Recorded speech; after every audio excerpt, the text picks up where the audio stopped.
We were born in the ocean, a cold, dark abyss. Then we grew tired of the deep and we dared to brave the land. We grew up on the land, we learned to walk, then we grew tired of the dirt, so we turned to the trees and made our home above the ground. We evolved in the trees, we learned to talk, we learned to craft tools, we learned to think, then we grew tired of the canopies, so we made our own homes. First we had huts, then we had houses and villages and towns and cities and kingdoms. And once we'd conquered the earth, we turned to the skies. Skyscrapers, planes, rockets, the first man on the moon, satellites, the internet, and soon Mars. Humanity keeps reaching higher and higher with no stopping in sight. This is a documentary about rock climbing. The desire to reach higher that is still in us all. The sky is no longer the limit. Welcome to Ascent.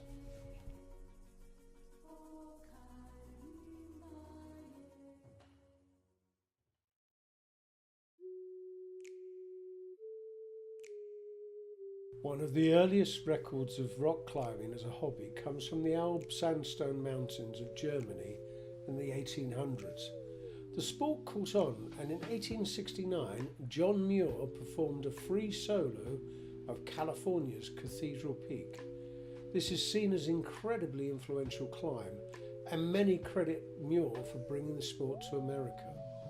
Development and equipment used over the next few decades led to far greater rock climbing possibilities. In 1910, the steel carabiner and python were invented. This allowed climbers to climb higher and faster than before, without the need to fear for their lives should they fall. In the 1940s, rock climbing started to gain widespread attention. Inspiring feats such as John Salty's climb of the Lost Arrow Spire in Yosemite Valley, a detached rock pillar which is over 2,110 metres tall. He didn't make it to the top, but he inspired others to follow in his footsteps.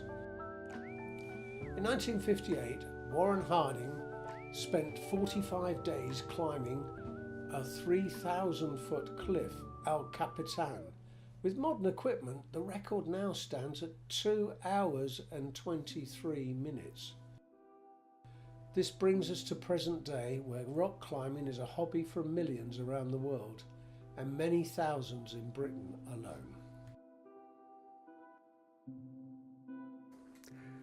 We wanted to understand why people enjoy rock climbing, so we sat down a climbing enthusiast, Oliver, and asked him a few questions.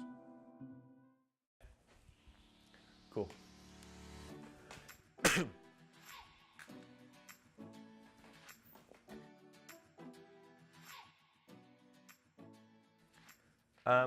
Well, I started rock climbing when I was around 5. I've always liked climbing, and my mum took me to a course, an inside climbing wall, and I just fell in love with the sport, and I kept doing it. And you know, I worked my way up, and now I'm climbing you know, bigger and bigger cliffs every day. I keep rock climbing because it's an experience. It's, you know, just reaching higher and higher, always trying to make it to the next level, I guess. It's something to sort of work towards. It's a good way to stay fit. My favorite aspect of rock climbing is probably the gratification you get from it. Because at the start, you can look up at this huge cliff and, you know, you're shocked, but at the end you can look down and you can see the entire world, and you can really you really understand what you've accomplished when you get to the top. What would I say to a beginner? I'd probably say stay safe. Start maybe with indoor rock climbing. Go to one of the centres, and then there'll be more experienced people there who can help you and give you information, and then work your way up to bigger cliffs. It's always good to have a partner with you. That's my number one tip. Yeah, I had an injury once. It was my own fault really. I got a little too cocky and I was climbing a little bit dangerously. I fell and I dislocated my knee. But it serves as a lesson for me because I make sure every time I go climbing now that I'm incredibly safe. And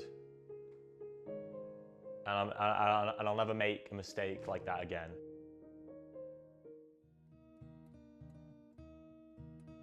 We've driven out to Hobson Moor Quarry in the north of England to see some first-hand climbing. Meet Adam, a real-life amateur climber and bouldering enthusiast, and this is his friend and climbing assistant, Patch.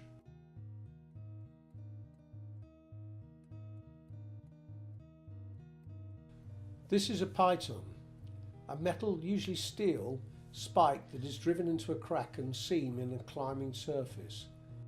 Here is a carabiner. This one hooks onto a python and this one hooks onto a person. Chockstones, also called nuts, serve a similar function to pythons and sit in slits on the side of the rock face. The nylon rope between the carabiners is what stops people from dying should they fall. A special knot is used to ensure the climber's safety. As Adam moves up the rock face, he places nuts in the cracks which prevent him from falling too far. As Patch moves up behind him, he removes the nuts in the knowledge that he's anchored to the top of the cliff by Adam's rope.